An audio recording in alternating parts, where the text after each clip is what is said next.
Hello বন্ধুরা, আমি অঙ্কিতা। আর এখন তোমাদের সাথে যে ভিডিও ক্লিপটা শেয়ার করছি, এটা আমাদের বাড়িতে হওয়া লক্ষ্মী পুজোর ভিডিও, যেটা হিমাদ্রি করে দিয়েছিল। কারণ ওই দিন আমার কাছে একেবারেই সময় ছিল না।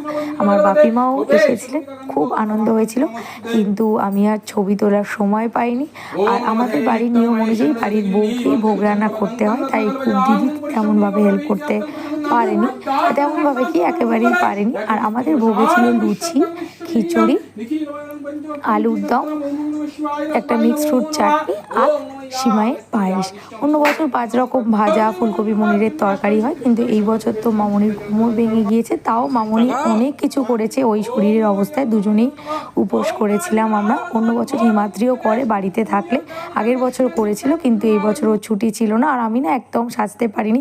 সবাই কি সুন্দর লক্ষ্মী ঠাকুর সেজে পুজো করেছে, কিন্তু কিছু করার নেই, যেহেতু আমাদের বাড়িতে ভোগ আমাদেরকেই রান্না করতে হয়, আর তেমন কেউ নেই। সেই জন্য আমি নিজে ভোগ রান্না করতে পেরেছি, এটাই বড় ব্যাপার।